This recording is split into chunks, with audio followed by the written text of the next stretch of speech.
और बीते हफ्ते एक बड़ी खबर आई मेक इन इंडिया के लिहाज से, आत्मनिर्भर भारत के लिहाज से। केंद्रीय इलेक्ट्रॉनिक्स और सूचना प्रौद्योगिकी संचार मंत्री अश्विनी वैष्णव ने शनिवार को एक प्रेस कॉन्फ्रेंस की। इस प्रेस कॉन्फ्रेंस में कहा गया कि आईटी हार्डवेयर के क्षेत्र में पीएलआई स्कीम 2.0 के तहत 27 कंपनियों ने आवेदन किया है और इस पूरे प्रोजेक्ट से करीब 2 लाख लोगों को रोजगार मिलेगा। साथ ही उन्होंने कहा कि इससे मेक इन इंडिया योजना को बढ़ावा मिलेगा और आईटी हार्डवेयर में लैपटॉप्स, टैबलेट्स और सर्वर्स का निर्माण भारत में ही किया जाएगा। I am very happy that the industry is moving at the pace at which our Prime Minister Modi ji wants the country to move. These 27 applications will lead to about investment of 3,000 crore rupees,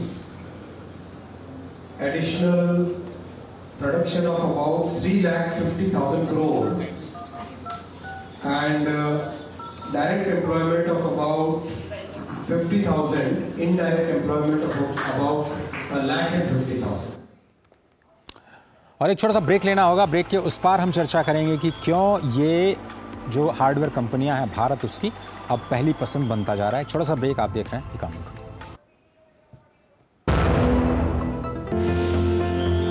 साल, बरस और सदी नहीं, एक युग गुजर जाएगा। उम्र न पूछो वंडर की, जब फर्क नजर आएगा। वंडर सीमेंट, फर्क नजर आएगा। स्वागत है आप सभी का। हमारे साथ इस वक्त जुड़ रहे हैं वरुण मनवानी, जो कि एमडी हैं सहस्त्र इलेक्ट्रॉनिक्स लिमिटेड के। बहुत बहुत धन्यवाद वरुण, स्वागत है आपका इकोनॉमी टुडे में। किस तरह से आप देखते हैं पीएलआई 2.0 को और कंपनियों का रुझान आईटी हार्डवेयर को लेकर के इतना क्यों नजर आ रहा है? बहुत बहुत धन्यवाद मुझे आज के कार्यक्रम पे शामिल करने के लिए। पहली बात तो मैं भारत सरकार, ministry of electronics and IT, Shri Ashwini Vaishnaw ji, Shri Rajeev Chandrasekhar ji का बहुत बहुत धन्यवाद करना चाहूँगा, बिकॉज उन्होंने इस पीएलआई 1.0 से पीएलआई 2.0 का जो हम सब लोगों ने जर्नी तय किया है, इसमें सारे इंडस्ट्रियलिस्ट से डिस्कशन करके, स्टेक होल्डर से डिस्कशन करके उनकी जो भी रिक्वायरमेंट्स है उनको पूरा किया है। एंड ऐसा कोई चीज नहीं है जहां इंडस्ट्री कह सके कि कोई कमी रह गई है। दूसरी बात, जो इस समय इंडस्ट्री है वो भी बहुत ज्यादा रिस्पॉन्सिव है। अगर हम देखें कि इस पीएलआई 2.0 में जितने भी लोग शामिल हैं वो बड़े ब्रांड्स हैं, छोटे ब्रांड्स हैं, मैन्युफैक्चरिंग कंपनीज हैं, सो सबको शामिल किया गया है। और ये बहुत ही ज़्यादा खुशी की बात है कि भी सबको मौका मिल रहा है, चाहे वो छोटे कंपनी है या बड़े कंपनी है। ज़्यादातर छोटी कंपनियों को एक कंप्लेंट रहती है कि वो छूट जाते हैं, लेकिन इस समय सबको शामिल किया गया है, बड़े ब्रांड, छोटे ब्रांड, और ये बहुत खुशी की बात है। वरुण, आपसे ये समझना चाहेंगे कि भारत को एक सॉफ्टवेयर सुपर पावर के तौर पर पूरी दुनिया में देखा जाता है। ऐसा क्या बदला है इकोसिस्टम में कि अब हम हार्डवेयर की तरफ फोकस कर रहे हैं और अब हम मेक इन इंडिया या फिर आत्मनिर्भर भारत के तहत हार्डवेयर मैन्युफैक्चरिंग पर बढ़ावा दे रहे हैं, और कितना कॉन्फिडेंट है हम कि हम उसमें इस तरह का सेल्फ रिलायंस प्राप्त कर सकते हैं? देखिए, मैं सिर्फ ये कह सकता हूँ कि इससे पहले भी हार्डवेयर में भारत ने कोशिशें की, लेकिन भारत को मौका नहीं मिला, या भारत के जो इंडस्ट्रियलिस्ट हैं उनको मौका नहीं मिला। और ये जो अब मौका हमें मिल रहा है, ये इस पे हम जितने भी इंडस्ट्री वाले लोग हैं हम जरूर खैर उतरेंगे। और मैं ये भी कह सकता हूँ कि एक समय आ गया है, आप देख रहे हैं, जैसे अभी कुछ देर पहले आपने टाटा इलेक्ट्रॉनिक्स की बात की, एक समय आ गया है जहां इंडियन आईटी हार्डवेयर कंपनीज या इंडियन मैन्युफैक्चरिंग कंपनीज ने एक स्केल रीच कर लिया है, जिससे वो चाहे चीन हो या कोई भी और देश हो, हम cost, quality, delivery, service level सब कुछ मीट कर सकते हैं। तो आज ऐसी कोई कमी नहीं रह गई है, और इसका सबसे बड़ा श्रेय जाता है इंडियन इंजीनियरिंग टैलेंट को, इंडियन यूथ को, जो इसको बहुत ज्यादा बढ़ावा दे रहे हैं। एंड जो दूसरा पॉइंट है कि जो इंडिया में कंजम्पशन इतना ज्यादा बढ़ता जा रहा है थ्रू द मिडिल क्लास, उसके वजह से इंडियन इकोनॉमी और इंडियन मार्केट इतना ग्रो कर रहा है कि कोई इसे अवॉइड नहीं कर सकता है। इसीलिए जो मैन्युफैक्चरिंग इंडिया में आ रहा है वो नॉट ओनली फॉर इंडिया आ रहा है but for export to the world भी आ रहा है। आपने सही कहा कि इंडियन टैलेंट को और साथ ही साथ जो इंडियन मार्केट है, इतना बड़ा जो कंज्यूमर बेस है, इसको इग्नोर करना किसी भी बड़ी इकॉनमी के लिए, किसी भी बड़ी कंपनी के लिए बहुत ही मुश्किल होगा।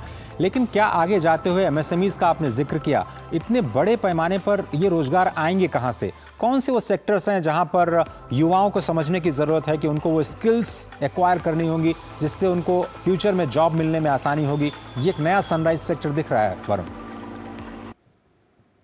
देखिए, ये पूरा आईटी हार्डवेयर सेक्टर ही बहुत ज्यादा ग्रोथ ओरिएंटेड सेक्टर है। इसमें कोई डाउट नहीं है, जैसे हम देख रहे हैं कि मार्केट तो बहुत ही ज्यादा बड़ा है और कंजम्पशन बहुत ज्यादा बढ़ता जा रहा है। लेकिन इसके साथ साथ जब मैन्युफैक्चरिंग आएगा तो ऑब्वियसली इसमें नौकरियां बहुत ज्यादा आएंगी। 2 लाख जॉब्स की बात की गई है, लेकिन मेरा अनुमान है कि अगले 5-7 साल के अंदर ये कम से कम दुगुना या तिगुना हो सकता है। और होता क्या है कि इसके साथ जो इसकी एंसिलरी इंडस्ट्रीज हैं वो भी साथ साथ ग्रो करती हैं। सो फॉर एग्जांपल अगर हम लैपटॉप्स, टैबलेट्स, सर्वर्स की बात करें, इसके अंदर बहुत सारे और प्रोडक्ट्स भी इस्तेमाल होते हैं जो इसके एक्सेसरीज हैं, जैसे कि सॉलिड स्टेट ड्राइव्स हैं, डीडीआर मॉड्यूल्स होते हैं। सो इन सब की भी मैन्युफैक्चरिंग धीरे धीरे इंडिया में ज्यादा बढ़ेगी और इससे नौकरियां मिलेंगी। सर्वर्स की बात भी की जा रही है। हम देख रहे हैं कि पूरे सेमीकंडक्टर जी अरुण मैं समझ रहा था कि जो एडिशनली देख रहे हैं कि बहुत सारी जी मैं सवाल कर लूं। सवाल मेरा ये था कि डेटा लोकलाइजेशन को देखते हुए सर्वर्स जो बनाए जा रहे हैं वो अब हम देश में ही बनाने की कोशिश कर रहे हैं। ये क्या कहता है और क्या इससे ज़्यादा और सुरक्षित रह पाएगा हमारा डेटा या हमारा जो भी हम कंटेंट बना रहे हैं, चाहे हार्डवेयर साइड में या सॉफ्टवेयर साइड में? देखिए, डेटा सिक्योरिटी के लिए मेरे ख्याल से भारत सरकार ने बहुत सारे कदम उठाए हैं और उसमें से एक ये कदम है कि भी सर्वर्स भी इस देश में बनेंगे और सर्वर्स की जो हार्डवेयर की मैन्युफैक्चरिंग होगी वो इसी देश में होगी। इसके साथ साथ जो मैन्युफैक्चरिंग सर्वर्स की इस देश में होगी उसके अंदर जो कंपोनेंट्स लगेंगे वो भी इसी देश में मैन्युफैक्चर होंगे। एंड वही जो मैं कहना चाह रहा था कि ये सब कराया जा रहा है कि ओवरऑल सेमीकंडक्टर की मैन्युफैक्चरिंग भी इस देश में कहीं ना कहीं आगे आएगी। और हमारी एक और कंपनी है सहस्रा सेमीकंडक्टर जो मैन्युफैक्चरिंग कर भी रही है। सेमीकंडक्टर का हमने काम चालू किया 2-3 साल पहले। तो इसी के द्वारा धीरे धीरे ये पूरा इकोसिस्टम बनता जाएगा और वो दिन आएगा जरूर अगले 5 से 7 साल में जहां सेमीकंडक्टर भी जो सर्वर में लगेंगे वो भी इसी देश में पैकेज होंगे और उसके बाद उनकी फैब्रिकेशन भी इसी देश में होगी। ये पूरा इकोसिस्टम बनने में थोड़ा समय लगता है जी, लेकिन धीरे धीरे ये जरूर हो जाए। वरुण बहुत धन्यवाद। मेरे पास वक्त नहीं है, नहीं तो मैं आपके एक्सपेंशन प्लान्स, आपके इन्वेस्टमेंट और अलग जो आपके फ्यूचर प्लान्स उस पर बात करता है, लेकिन फिर कभी आपसे जुड़ेंगे। बहुत बहुत धन्यवाद आज वक्त निकालने के लिए। छोटा सा ब्रेक लेते हैं, ब्रेक के उस पार बाजार जगत की या कारोबार जगत की और भी खबरों पर हम निगाह डालेंगे। आप देख रहे हैं इकोनॉमी।